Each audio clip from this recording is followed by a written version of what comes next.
तो क्या चला गुण होता आपका एक सरकार सरकार बाबू इतने बेर बोर्ड के पर लगी होनी चाहिए कहे की बन दी ते सबसे पहले से बच्चा बेरोजगार सन बाबा पढ़ा लिखा पहले बोले सरकार ना बेटी पढ़ा बेटा पढ़ा अब पढ़े थे क्या सब बच्चा धक्का सन खाना जहर खाना तैयार सन बच्चा। दूसरा मैं स्थानीय स्तर पे बताऊंगा तो यहाँ पे तमाम इश्यूज हैं। हमारे क्षेत्रीय जो विधायक हैं कि उन्होंने कोई भी काम यहाँ पे हमारे इस पर्टिकुलर इलाके में जखोली इलाके में बात करूँ तो कोई भी काम यहाँ पे नहीं हुआ है। बन गया हम जो सब जो सो हमारे बीच में महंगाई ज़्यादा है, बेरोजगार ज़्यादा है।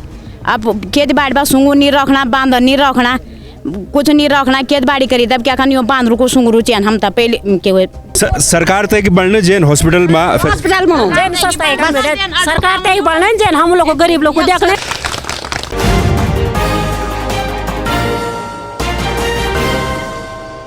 साल 2022 है, उत्तराखंड में विधानसभा के चुनाव हैं। देवभूमि का ये दंगल है। इस देवभूमि के दंगल को कौन जीतेगा ये जानने के लिए हम उत्तराखंड के गांव-गांव में जा रहे हैं। वहां के लोगों से पब्लिक ओपिनियन ले रहे हैं कि क्या लगता है इन 5 सालों में उनसे जो वादे किए गए थे वो पूरे हुए या नहीं हुए, उनके विधायक ने कितने काम किए, प्रदेश सरकार के कामकाज से वो कितना खुश हैं कितना नहीं है। इन तमाम बातों को जानेंगे। संवाद 365 आप देख रहे हैं। मैं हूं दिग्विजय सिंह चौहान और देवभूमि का दंगल में आपका स्वागत है। आज हम पहुंचे हैं जखोली गांव में। रुद्रप्रयाग विधानसभा के अंतर्गत ये गांव आता है और खास बात ये कि ये मेरा भी गांव है। तो यहाँ पर काफी सारे लोग जखोली ग्राम सभा के हमारे साथ मौजूद है। इन सभी से बातचीत करेंगे और जानने की कोशिश करेंगे कि जनता का मूड क्या है, जनता किन मुद्दों पर बात करना चाहती है। तो सबसे पहले क्योंकि आप देख पा रहे हैं तस्वीरों की महिलाओं की संख्या यहाँ पर ज़्यादा है। भले ही पार्टियां टिकट में कितना आरक्षण देती हैं महिलाओं को, ये कुछ दिनों के बाद स्पष्ट होगा जब बीजेपी और कांग्रेस की लिस्ट जारी होंगी, लेकिन फिलहाल यहाँ पर महिलाओं की तादाद अच्छी खासी है। तो शुरुआत हम करेंगे, सबसे जानने की कोशिश करेंगे कि क्या उनको लगता है। ग्राम प्रधान हमारे साथ हैं। सबसे पहले ग्राम प्रधान से हम शुरुआत करते हैं। क्या लगता है गाँव में कितने काम हुए हैं और अगर नहीं हुए हैं तो कब होने चाहिए थे, या फिर ऐसे कौन से काम रह गए जो नहीं हो पाए? सबसे पहले तो हमारे गांव क्या सारी जनता के पास ऐसा है कि महंगाई है। फिर हमें लगता है कि जैसे कि सभा जो भी हो, चाहे कांग्रेस हो चाहे बीजेपी हो, पर महंगाई बिल्कुल कम होनी चाहिए। 1000 या 1200 तक सिलेंडर पहुंच गए तो महंगाई इतनी बढ़ गई है कि हम कोई भी गरीब आदमी क्या करेगा। महंगाई को लेकर के इनका कहना है कि महंगाई काफ़ी ज़्यादा है और महंगाई से आम आदमी से लेकर खास आदमी हर कोई परेशान है। काफ़ी महिलाएं भी यहाँ पर हैं, पुरुष भी यहाँ पर हैं, सबके पास चलेंगे बारी बारी से। तो क्योंकि मैं तो इन सभी लोगों को जानता हूँ और सभी लोग मुझे भी जानते हैं, लेकिन हमारे दर्शक नहीं जानते, तो मैं चाहूँगा कि जिससे सवाल पूछा जाए वो अपना नाम भी पहले बताए। मथुरा देवी। तो क्या चला गुण होता आपका एक सरकार बाबू इतने बेर बोर्ड के पर लगी होनी चाहिए कहे की बन दी को अच्छा काम करो क्या चुनो कौन चुनो पे सबसे पहले से बच्चा बेरोजगार सन बाबा पढ़ा लिखा पहले बोले सरकार ना बेटी पढ़ा बेटा पढ़ा अब पढ़े थे क्या सब बच्चा धक्का सन खाना जहर खाना तैयार सन बच्चा। ये देश छोड़ी विदेश चल गिन, विदेश में गाड़ी बुक करी घर रेगिन।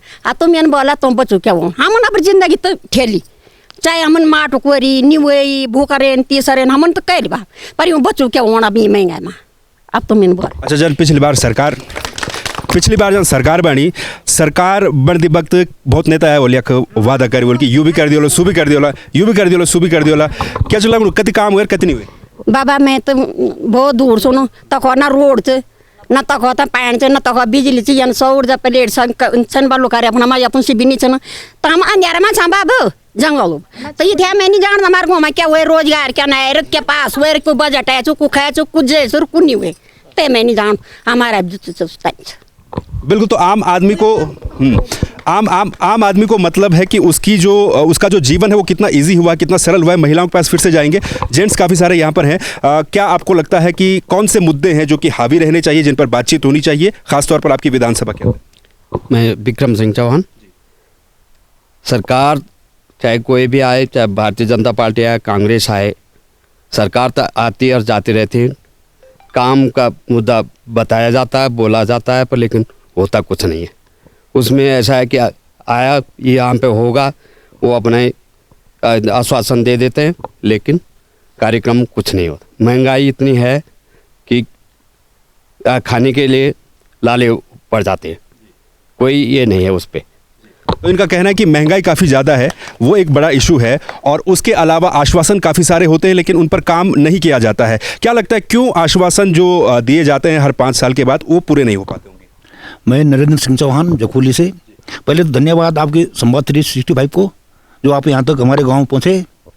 हमारा पहला मुद्दा ये है कि हमारे विधायक स्थानीय हो, और फिर जो हमारे जखोली के मूल काम हैं, जैसे हमारा ITI बंद हो चुका है, पॉलिटेक्निक की स्थिति ये है कि आप पॉलिटेक्निक में खड़े हैं, आप रोड की स्थिति आप आए हैं तो कैसी स्थिति आपने पहले तो आप वो कैमरा वहाँ भी दिखा देते कैसी रोड यहाँ, तो विधायक काम तो दिखाई दे रहे सामने।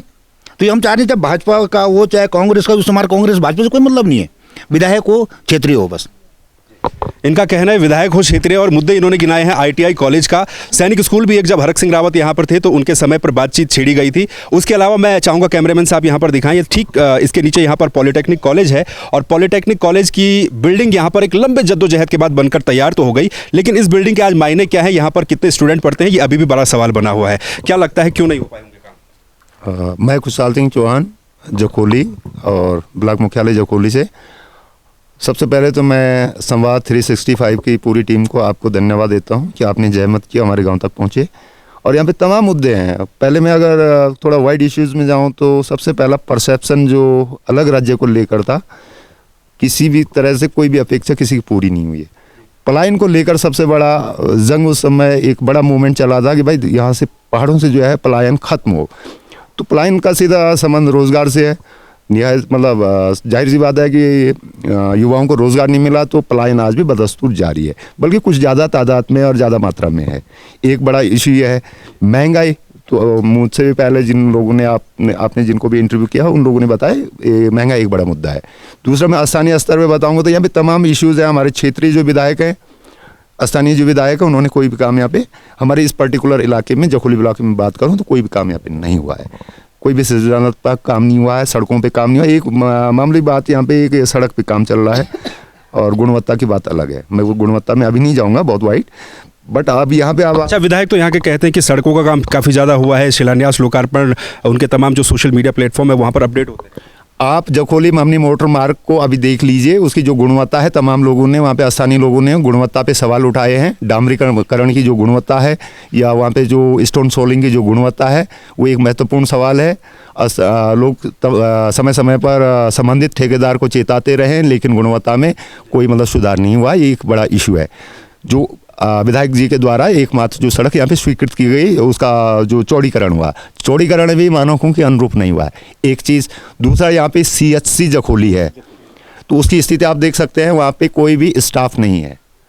वहाँ पे जो भी इक्विपमेंट हैं वो जंग खा रहे हैं, धूल फांक रहे हैं। एक्सरे मशीन है, जंग लगी हुई है, वहाँ पे लैब टेक्नीशियन नहीं है, और ये समझ लीजिए कि तत्कालीन UP से भी बदतर हालात संबंधित हॉस्पिटल की है, डॉक्टर्स नहीं है। ये एक बड़ा मुद्दा हमारे लिए। हार्डली यहाँ से 300 या 400 मीटर आप खुद उस चीज़ को परख सकते हैं। कल आपकी टीम अगर अभी जा रही है, कल जा रही है, तो आप जाते हुए वहाँ का जो हाल है वो देख सकते हैं। एक इशू है। चलिए मैं दोबारा आपके पास आऊँगा क्योंकि अभी काफ़ी सारे लोग यहाँ पर हैं, तो 4-5 इशू इन्होंने गिनाए हैं जिसमें कि स्वास्थ्य की जो समस्या है वो भी एक बड़ी समस्या है। काफ़ी महिलाएं भी यहाँ पर हमारे साथ हैं। स्वास्थ्य को लेकर अगर हम बात करें, अस्पताल यहाँ पर है तो फैसिलिटीज़ क्या वहाँ पर मिलती है? नहीं जी, मैं राखी मेवाड़ जखोली से।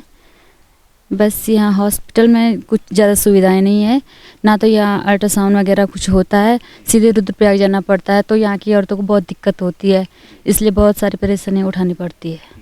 बिल्कुल, तो ये जो स्वास्थ्य की समस्या है ये हमने उत्तराखंड में अक्सर देखी है, और अक्सर आपने कितनी ही खबरें हमने आपको दिखाई कि जच्चा बच्चा जो है उनको इलाज नहीं मिल पाता है और दम तोड़ देते हैं इलाज के अभाव में। तो सीधे इधर आएंगे, आपसे ये जानना चाहेंगे कि क्या क्या मुद्दे हैं जो आपके क्षेत्र में जिन पर काम नहीं हुआ है या फिर जिन पर काम हुआ है?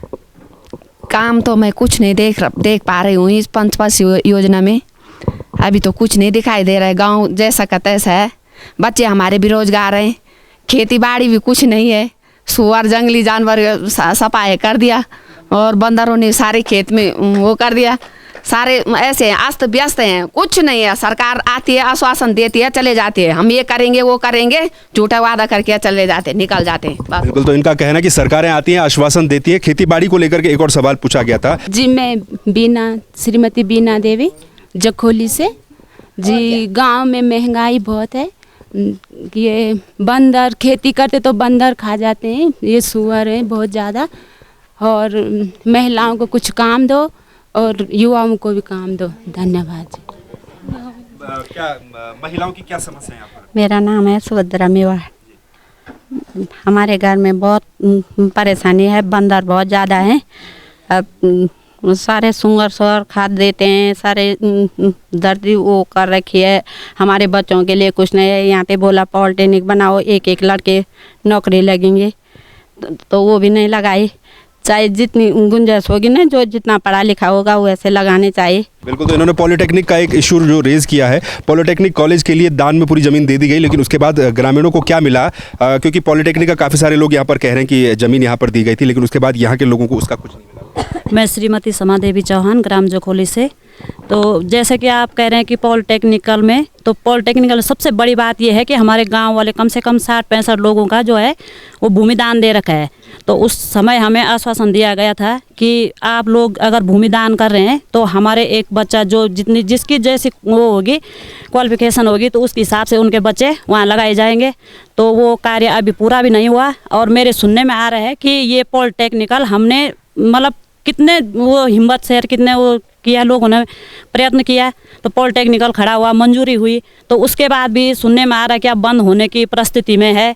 तो इतनी भूमि हमने दान देने के बावजूद भी यहाँ पे अच्छा काम नहीं हो रहा है, बच्चों की शिक्षा दीक्षा ठीक नहीं हो रही है। तो हमें इस पे दुख भी होता है कि या तो हमें कुछ मिलता उस भूमि से तो हम वो भी मान लेते कि चलो हमने खाया है उस नहीं। तो ये समस्या है, और बेरोजगारी भी बहुत ज़्यादा बढ़ गई है।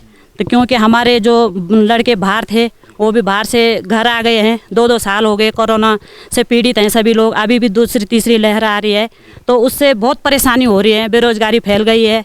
तो हमें और कुछ नहीं चाहिए था, महंगाई कम हो, थोड़ा बेरोजगारी कम हो, हमें ऐसी सरकार चाहिए। हमें ना तो कांग्रेस चाहिए ना तो बीजेपी चाहिए, हमें दोनों में से जो धरातल पे काम करेगा हमें वैसी सरकार चाहिए। बिल्कुल, तो सरकार चाहिए ऐसी जो धरातल पर काम करे, बेरोजगारी और महंगाई जो 2 बड़े इशू आ रहे हैं उन पर काम करे, और बाकी यहाँ के जो रीजनल इशू है, क्षेत्रीय इशू है, वो तो अपनी जगह है। तो क्या समस्या है यहाँ पर? हमें ये चाहिए कि मैं रंजना चौहान कि हमें ये चाहिए कि बेरोजगारी कम हो और महंगाई कम हो, बस यही। बेरोजगारी और महंगाई को लेकर के काफ़ी लोगों की समस्याएं हैं, और क्या क्या समस्या? मैं हूँ जयंती नेगी।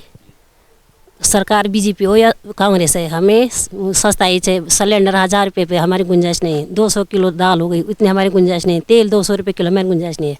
हम बेरोजगार हैं, हमको वो सरकार चाहिए जो सस्ता करे, बस। धन्यवाद। तो ये बड़ी समस्या है, क्योंकि जो महंगाई है वो लगातार बढ़ती जा रही है। क्या क्या समस्या है? सरस्वती देवी चौहान जखोली। क्या क्या समस्या क्या समस्या है कि महंगाई है और सिलेंडर 1200 हो गए है, कैसे भरेंगे हम, और यही। तो समस्या है महंगाई को लेकर के, और आपसे भी हम जानेंगे कि क्योंकि खेती बाड़ी भी यहाँ पर होती है, लेकिन पहले जितनी खेती बाड़ी होती थी क्या उतनी अब होती है? नहीं बोल मिला चौहान छो बन क्या जम जो सब जो हमारे बीच में महंगाई ज़्यादा है, बेरोजगार ज़्यादा है। अब खेती बाड़ी में सुंगुर नहीं रखना, बांध नहीं रखना, कुछ नहीं रखना, खेती बाड़ी करी तब क्या खानी बांधरू को सुंगरू चैन हम तब पहले के हुए 5 साल में काम 5 साल में हम कोई काम नहीं देखें। जो ओना छुपा था ना, आज हम ये करता बोलाते करता, फिर चुनाव हुआ यार से आप नहीं फिक्र पड़े, बस कोई काम नहीं है। मैं शांति नेगी। सबसे पहले तो हॉस्पिटल में कोई भी सुविधा नहीं, बहुत दिक्कत हम पहाड़ महल होता। अब बस जो भी औरत परसा भोना जान तक तो बहुत दिक्कत पड़ता नहीं, जन एक माँ दूसरे हुए से सीधा बोलना रुद्रप्रयाग जान। अब बहुत दिक्कत है हम तो, हॉस्पिटल नजीक चिपा कुछ भी सुविधा नहीं, हम तो हॉस्पिटल वजह से, बस। धन्यवाद। जरूर चाहिए बेटा, ये तो जरूर चाहिए। बिल्कुल, तो ये चाहिए जैन हमारा हॉस्पिटल सुविधा है, बस। हैं और गरीब आदमी तो नहीं ने बेड़ जाना, रुद्रप्रयाग जान तक रास्ता में कोई सरकार तक बढ़ने जैन हॉस्पिटल में जैन सस्ता है, सरकार तक बढ़ने जैन हम लोग को गरीब लोग को देख ले, और तेल सस्ती, चीनी सस्ती। समझ क्या वहाँ बाबू हमारे विशेष से गरीब आदमी से ना, हम बच्चा लोग इसी ऐसे नगर जाना का तो किराए देना घर होना हम तो इसे परेशान था। सिलेंडर महंगो, दाल महंगी, तेल महंगो, खान पीन महंगो, कपड़ा महंगा, हम भी बहुत परेशान था। बस वही बाबा, बस महंगाई बहुत ज़्यादा, और बच्चा श्रीनगर जाना वाला किराए देना घर होना है।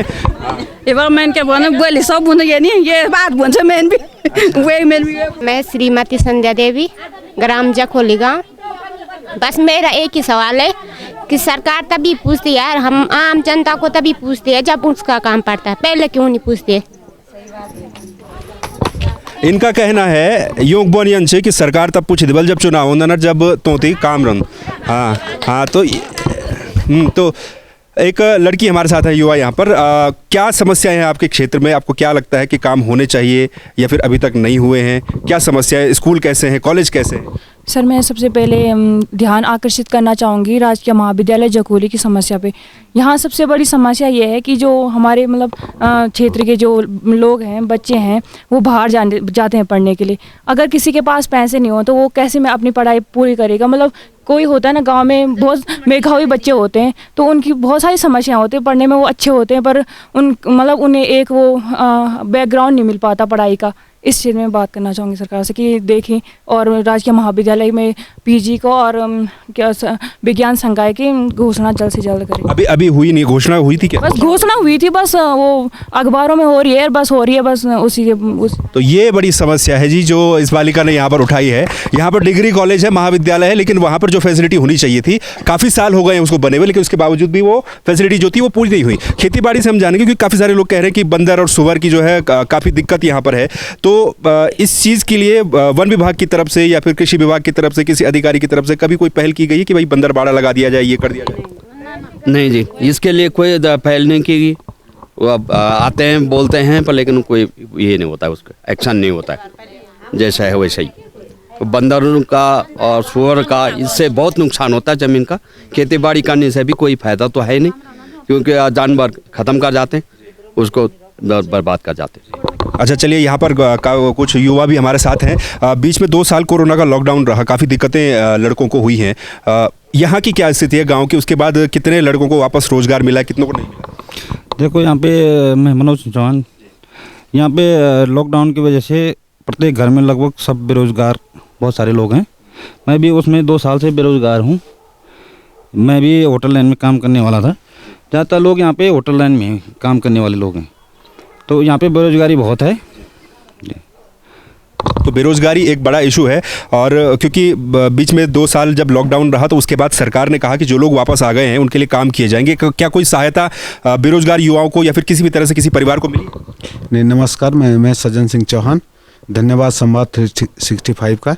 लेकिन ऐसा है कि यहाँ पे बेरोज़गारी सबसे मेन मुद्दा है। जब हम होटल वाले हैं, हम लोगों के लिए कुछ भी नहीं है, चाहे कोई भी सरकार हो, कांग्रेस हो, बीजेपी हो या अन्य कोई भी हो, किसी का नहीं, सबको अपनी राजनीतिक रोटी सेकने का सवाल है बस। बाकी कोई कुछ नहीं करना चाहता, खाली एक मौखिक जो बोलना है वो बोलते हैं बस। बाकी धरातल पे कुछ भी काम नहीं है, किसी भी पार्टी का हो। वो खाली चुनाव के टाइम में आते हैं, बड़ी बड़ी बातें करते हैं, निकल जाते हैं।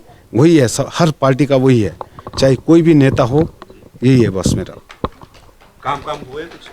जी, मैं अनिल प्रसाद। सबसे पहले हमारी बेरोज़गारी की समस्या है। हॉस्पिटल हो गया और क्या बोलते हैं पॉलिटेक्निकल हो गया, कृषि महाविद्यालय हो गया। घोषणाएं तो बहुत ज़्यादा होती हैं, परंतु धरातल पे कुछ भी काम नहीं होता है। जो विधायक थे उन्होंने बहुत कुछ काम किए, पर धरातल पे कुछ दिखाई नहीं दिया है जी। तो इनका कहना ये है कि काम और घोषणाएं काफ़ी ज़्यादा हुई है, लेकिन धरातल पर देखने को नहीं मिले। वापस से आपके पास आएंगे।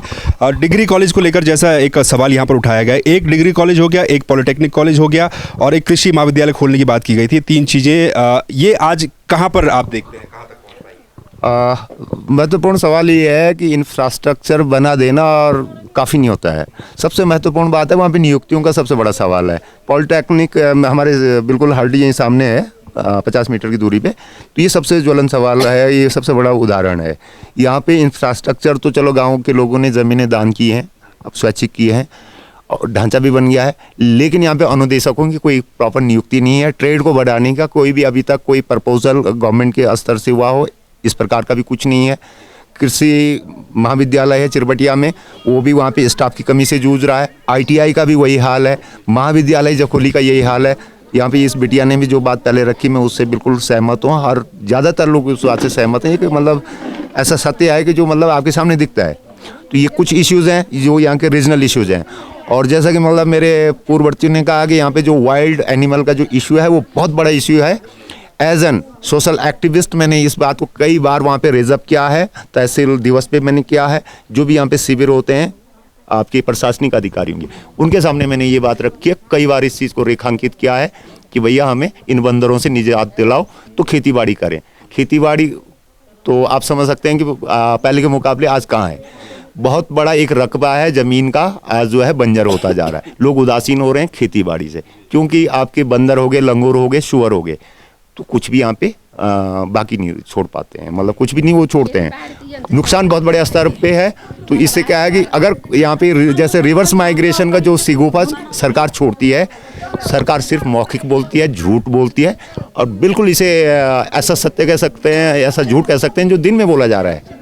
सरकार का कहना यह है कि बोलने के लिए बोल दिया जाता है, लेकिन ग्राउंड लेवल पर अगर हम चीज़ें देखें तो उसका इम्प्लीमेंटेशन नहीं हो पाता है। तो ये समस्याएं थी इन लोगों की जो इन्होंने बताई है। कुछ ऐसे इशू हैं जो कि प्रदेश में है, पूरे देश में है, जिनमें महंगाई आ जाती है, जिसमें बेरोजगारी आ जाती है, जो कि पिछले 2 सालों में काफ़ी ज़्यादा देखने को मिली है। लोगों की समस्या ये है, लोगों का कहना यह है कि उनके जो बच्चे हैं उनके पास रोजगार नहीं है। यहाँ पर शिक्षा को लेकर के बात करें तो डिग्री कॉलेज यहाँ पर है, पॉलिटेक्निक कॉलेज यहाँ पर है, लेकिन स्थिति यह है कि इंफ्रास्ट्रक्चर खड़ा हो चुका है, लेकिन उसके अलावा अंदर अगर हम बात करें तो ट्रेड्स वहाँ पर क्या है, ये अभी भी बड़ा सवाल बना हुआ है। एक और बड़ी समस्या जो यहाँ की थी वो ये कि यहाँ पर सीएचसी है, लेकिन सीएचसी में ना तो अल्ट्रासाउंड की व्यवस्था है, ना एक्सरे की व्यवस्था है, ना वहाँ पर डॉक्टर है, ना वहाँ पर आधुनिक सुविधाएं हैं, जिसको कहा जाता है कि कोरोना के बाद आज के समय में अगर सबसे बढ़िया कोई व्यवस्था होनी चाहिए तो वो स्वास्थ्य व्यवस्था है। तो सभी लोगों से एक बार मैं एक एक सवाल पूछूंगा, उसका आपको एक एक शब्द में जवाब देना है। देवभूमि का ये दंगल है 2022 का, इस दंगल में किसका मंगल होगा? बाबा जो आज करल काम मंगल तो ते कोई चंदा आज जो कुछ नहीं करल ते कोई मंगल जेल बेरोजगार बाजो नौकरी लाने नो सोचते थे दियो ना मन दंगल में किसका मंगल? भाई मैं इनके बन मैं दिया जानो बीजेपी में जाऊं। ये जरा सरकार तय क्यों ना जे महंगाई पर रोक लगा, बस नहीं तो वोट नहीं देंगे, बस वोट नहीं देंगे। सरकार तय क्यों बाबा जे जुआ जे कुछ जो बोलते सरकार हो, सरकार तो वही आनी चाहिए जो महंगाई कम करे। सरकार उसी के आनी चाहिए जो गरीबी देखे। और सरकार तो अब यन कि मतलब कहे कि भी ऐसा हम कुछ बोले नहीं सकता ना, तो ये अब सरकार बीजेपी भी सकती, कांग्रेस भी सकती, अपना मत है। हम तो कहीं हम जो हमें अच्छा लगे हम उसको देंगे वोट, हमें जो दिखेगा कि मैं करेगा ये कुछ बिल्कुल साइलेंट वोटर की तरह, जो कि आखिरी समय पे बताएगा किसकी सरकार आएगी। करके भी दिखाना कोई कुछ जो बेरोजगार काम जो बेरोजगार है वो करके भी दिखाना, जो बेरोजगार को रोजगार दे। कुछ नहीं सरकार अभी हम कुछ नहीं बोल सकता, तो एक आंकड़ा हम लगे। तो ये उत्तराखंड की स्थिति भी वाकई में है, क्योंकि इस वक्त जो है अंदाजा लगा पाना, जितनी जगह भी हम जा रहे हैं अंदाजा लगा पाना काफी मुश्किल है किसकी सरकार आई है। दंगल में किसका मंगल होने जा रहा है? ये तो ऐसा है कि सरकार किसी की भी आए वो तो करना किसी ने कुछ नहीं है, पर लेकिन ये है कि बदली होने चाहिए, बस सरकार बदलाव होना चाहिए, बस बदलाव होना चाहिए और जो समस्या है उन पर जल्द से जल्द। वोट निश्चित रूप से चेंज के लिए करेंगे, लेकिन भाजपा कांग्रेस दोनों को परख चुके हैं 10 और 11 साल, 10 प्लस 11 साल। इस बार हमारा वोट होगा तो चेंज के लिए होगा। वो तीसरा स्ट्रॉन्ग विकल्प कोई हो सकता है, शायद एएपी भी हो सकता है या कोई और हो सकता है, इसके बारे में हमने अभी ज़्यादा कंसिडर नहीं किया है, लेकिन परिवर्तन के लिए वोट होगा। सरकार कोई भी आए, लेकिन जो धरातल पे काम करेगा हम उसके वोट देंगे, कोई भी हो। परिवर्तन बहुत जरूरी है। मेरा तो मानना है बीजेपी कांग्रेस एक ही सिक्के के दोनों पहलू हैं, तो मुझे ये लगता है कि अभी हमको तीसरी पार्टी को चुनना चाहिए। परिवर्तन का मूड यहाँ पर मैक्सिमम जो लोग हैं उन्होंने बनाया। उनका कहना है कि सरकार जिसकी भी हो सबसे पहले तो वो काम करे और उसके बाद परिवर्तन होना चाहिए, क्योंकि जो 5 सालों में वादे किए गए थे वो पूरे नहीं हो पाए हैं। तो जखोली ये जगह है, जखोली गांव है, रुद्रप्रयाग विधानसभा के अंतर्गत आता है। आप सभी लोगों का एक बार फिर से बहुत बहुत धन्यवाद, बहुत बहुत शुक्रिया। एक बार जोरदार तालियां खुद के लिए बजा दीजिए। तो देवभूमि के दंगल में हमारी ये चुनावी यात्रा इसी तरह से जारी रहेगी। रुद्रप्रयाग विधानसभा के जखोली गांव की स्थिति हमने आज आपको यहाँ पर दिखाई, जनता के साथ संवाद किया, क्या वो चाहते हैं, क्या उनके मुद्दे हैं। इसी तरह से दूसरी जगहों पर भी हम जाएंगे, वहां पर भी लोगों से बातचीत करेंगे। आप देखते रहिए संवाद 365। नमस्कार।